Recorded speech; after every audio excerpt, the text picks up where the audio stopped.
Então vamos dar continuidade ao nosso curso tratando de conceitos básicos sobre a metodologia ativa e especificamente sobre grupos de trabalho, que é o meu curso, né? Então a gente vai tratar desses conceitos, o que são as metodologias ativas, o que é essa metodologia ativa, para aqueles que ainda não conhecem, vamos tratar de uma introdução conceitual sobre esse assunto e o que é dentro dessa metodologia ativa, o que são os grupos de trabalho, os GTs que a gente pode criar.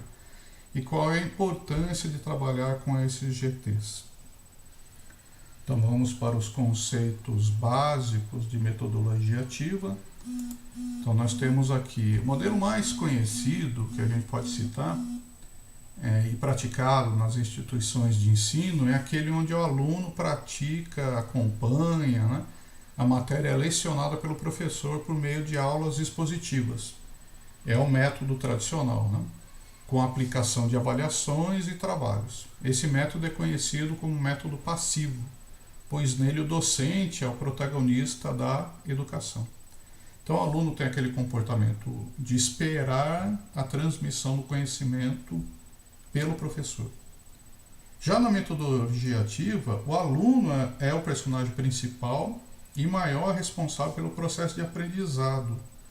Sendo assim, o objetivo desse modelo de ensino é incentivar, principalmente incentivar a comunidade acadêmica, os alunos e professores a desenvolver a capacidade de absorção de conteúdos de maneira autônoma e participativa. Autônoma para quê? Autônoma para permitir dar liberdade para o aluno buscar o conhecimento. Participativa é que esse processo de ensino-aprendizado ele tem que se dar de forma colaborativa.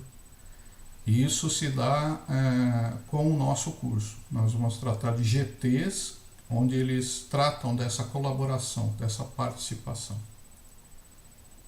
Então, como os alunos aprendem, né? Dentro de metodologia ativa, acho que uma das principais perguntas que ocorrem é como os alunos aprendem. Porque é efetivo metodologia ativa? Então, nós temos aí vários estudos, né? Do William Glasser e do Edgar Dale, principalmente, falando sobre esse método, a retenção, o nível de retenção de aprendizado, né? Então, o comportamento passivo dos estudantes remete a uma porcentagem, um grau, né, de retenção do conhecimento muito baixo. Evidentemente que existe um grau de retenção de conhecimento, mas após um tempo, esse conhecimento ele se desfaz, né? Então você vê que 10% lendo, 20% escrevendo, 50% observando e escutando, que é o método passivo, é o mais utilizado, né? Agora a gente já tem 70% discutindo com outras pessoas, quer dizer, num debate, numa ação em que ele é o agente principal da ação. Então ele tem que estar preparado para participar de um debate, de uma roda de discussão. 80% praticando, sendo o agente ativo dessa metodologia. E 95% ensinando. Então, dentro de um grupo de trabalho onde há a possibilidade de ele poder ensinar outros colegas, né, sobre um determinado tema que ele conhece, ele passa a ser também uma das pessoas que mais aprendem, né? Na medida do possível que ele ensina os colegas, ele também está aprendendo muito.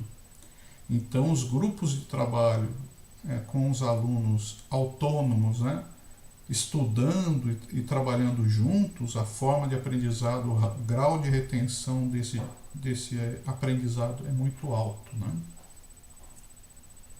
O que mais que nós temos? Nós temos a famosa pirâmide do conhecimento, onde ela demonstra esse tipo de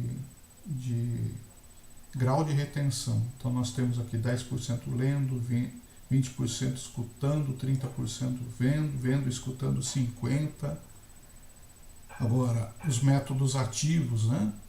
Os anteriores foram os passivos: conversar, perguntar, repetir, numerar, reproduzir, definir e debater.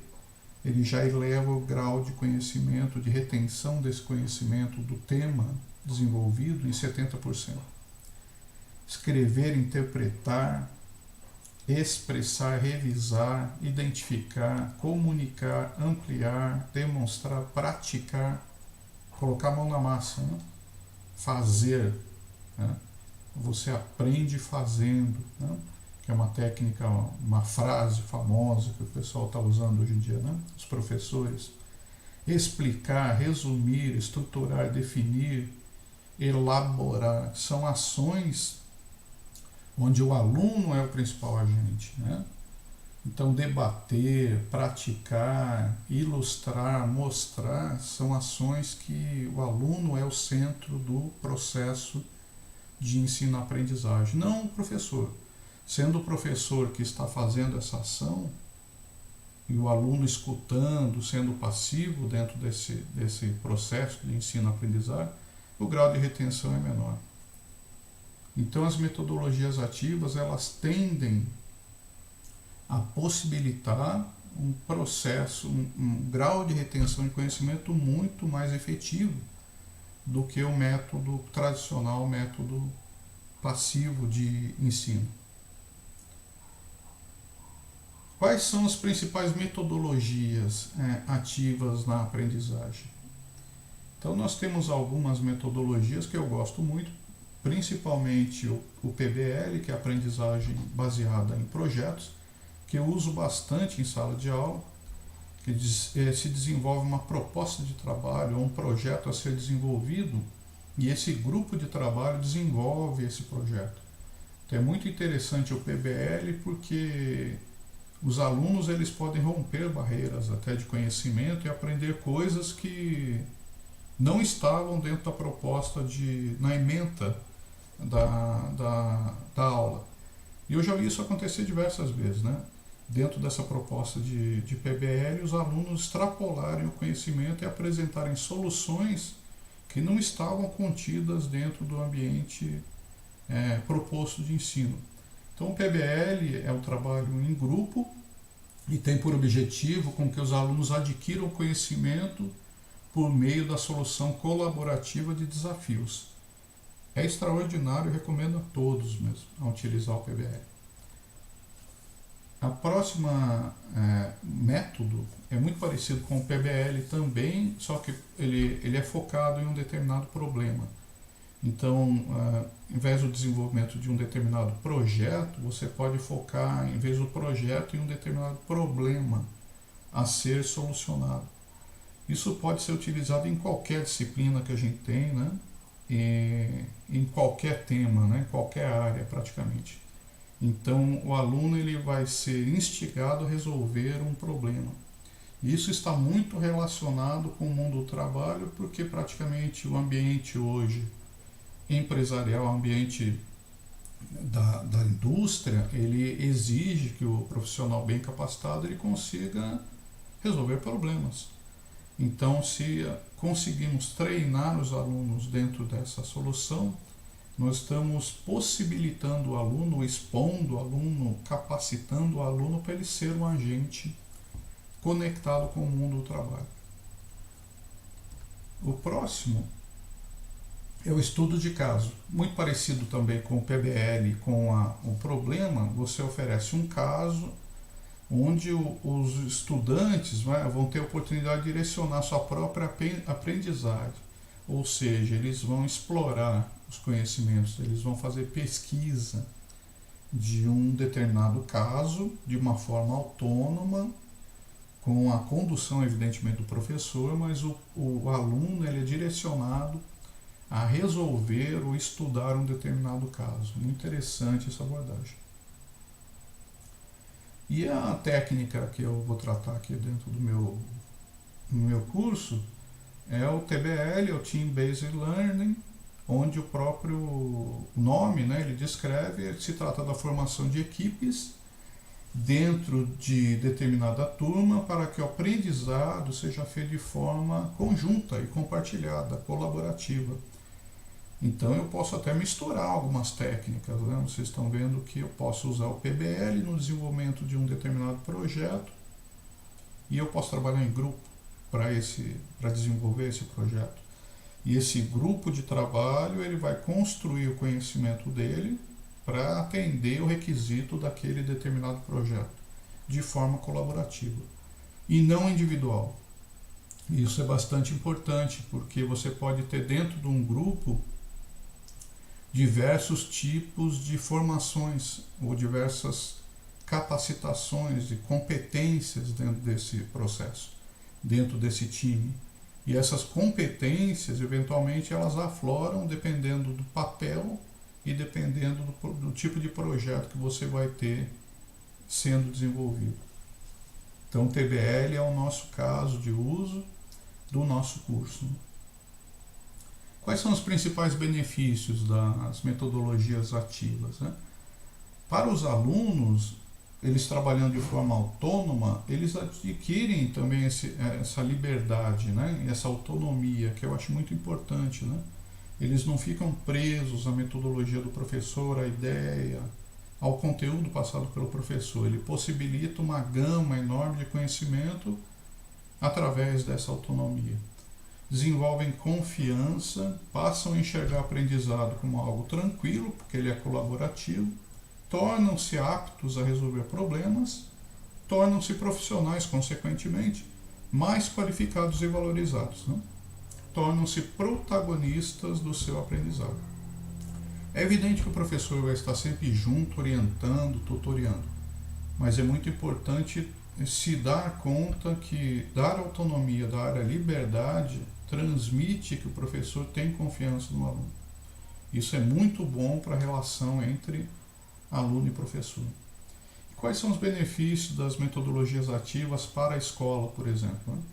Maior satisfação, que a aula é mais ativa, ela é mais dinâmica.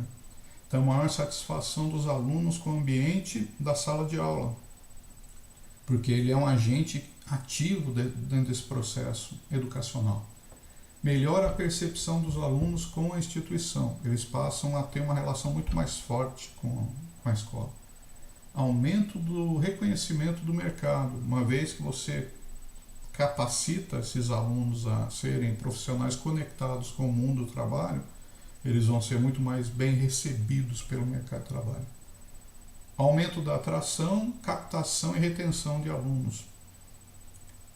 Ou seja, os alunos, eles estando envolvidos, né, com o processo de ensino-aprendizado, eles ficarão na escola. O grau de retenção desse tipo de aluno é muito maior quando eles se sentem muito mais motivados, né, a participar das aulas. Algumas perguntas frequentes aqui que eu enumerei dentro dessas metodologias devo usar uma metodologia ativa em todas as aulas? São coisas que eu escuto frequentemente, né, pelos colegas que tentam implantar ou que querem implantar a metodologia ativa dentro de sala de aula. Então, evidentemente que não. Se você não quiser implantar a metodologia ativa em todas as aulas, não é exigido que se faça isso, né? Não é imposto que se faça isso. Mas uma vez que você começa a colocar a metodologia ativa nas aulas, você vê que o nível de satisfação, de entrosamento, né, com os alunos é muito maior. E você começa a usar muito mais metodologia ativa do que uma aula tradicional. Então você pode mesclar, sim, deve mesclar inicialmente. Mas a partir do momento que você vê que essa interação ela começa a se dar de uma forma muito interessante, muito produtiva, praticamente todas as aulas serão, né, utilizando metodologia ativa. É claro que existe um período de transição, de adaptação tanto de aluno quanto de professor. Então acho que experimentações são excelentes, né? E a partir do momento que existe segurança de ambas as partes, tanto do aluno quanto do professor, você vai introduzindo esses métodos ativos em todas as aulas, como praticamente eu faço hoje em dia, né? Devo dar liberdade para os alunos, então dar autonomia possibilita o aprendizado, sem dúvida. Eu acho que você passando a ser um tutor, um orientador dos alunos, eles passam a agir de uma maneira diferente. Evidentemente que se você nunca utilizou esse método, existe um período de transição normal que vai acontecer desse conhecimento desses novos métodos. Mas dar autonomia pode ser estranho inicialmente, mas a partir do momento que os alunos entendem a proposta e o professor passa confiança que esse método é bom, isso vai se tornar natural e essa autonomia ela vai ser desejada pelos alunos, né? E de certa forma ela vai ser incentivada, muito incentivada pelo professor. Como é feito o método de avaliação? O método de avaliação ele não pode se dar mais pelo método antigo, tradicional, provas, etc. A avaliação é contínua. Todo dia, todo progresso, acompanhamento, ele tem que ser contínuo. E os métodos, bom, pelo menos o que eu faço, são métodos de entrega de produtos, vamos dizer assim, de aprendizado que são feitos pelos alunos. Então o aluno ele entrega um determinado conhecimento em cima de trabalhos que ele desenvolve, em cima de projetos que ele realiza, em grupo ou individualmente. Necessariamente dentro dessa metodologia que eu estou passando para vocês, a gente faz em grupo. Então o grupo se reúne e entrega um produto em um determinado tempo. Evidentemente que o professor acompanha a evolução do trabalho durante todo o processo. Então o método de avaliação ele é um método contínuo. Aqui introdução sobre os grupos de trabalho. O aprendizado é feito em grupo de trabalho e não individual. Então, tratando sobre colaboração, né, o grupo de trabalho, ele é muito importante para criar uma sinergia entre esse grupo, que podem ter elementos, indivíduos, alunos com competências diferentes, não necessariamente eles são bons em uma determinada área ou bons em outra determinada área. Eles têm que complementar o trabalho, eles têm que se unir, formar um time coeso, que consiga entregar aquilo que foi pedido pelo professor. Então o aprendizado ele é colaborativo. Isso é muito importante passar para o aluno que o aprendizado é colaborativo. Então a palavra-chave de GTs é espírito de equipe, é colaboração, não é individualismo, não é obter nota individual, é o grupo evoluir, todos os componentes do grupo estarem em sintonia e conseguirem atender aquilo que foi solicitado pelo professor. Os grupos têm que ter uma autonomia, evidentemente que essa autonomia ela é orientada pelo professor, mas os grupos são autônomos exatamente para dar liberdade que eles busquem outras soluções que não aquela passada pelo professor para um determinado problema. Então, a hora que o problema se apresenta para os alunos, quem tem que tentar solucionar isso são os alunos, é o grupo de trabalho. Dentro da autonomia, dentro dessa liberdade. O papel do professor, o que ele tem que ser? Ele tem que ser um orientador, ele tem que ser um tutor, ele não vai passar toda a solução, o método que tem que ser resolvido ou o conteúdo que tem que ser buscado. Ele tem que direcionar o trabalho para os alunos e verificar se eles estão dentro do roteiro pré-definido. Se eles não estiverem dentro desse roteiro pré-definido, o professor intervém como tutor, como orientador, mas sempre dando liberdade ainda para os alunos. E o método de avaliação contínua, que é todo dia acompanhar, estar presente, passar segurança e dar liberdade para os alunos desenvolverem. E toda aula é uma avaliação. E toda aula é possível verificar também um progresso do conteúdo que é passado ou da pesquisa que é realizada pelos alunos. Então o método de avaliação é sempre contínuo.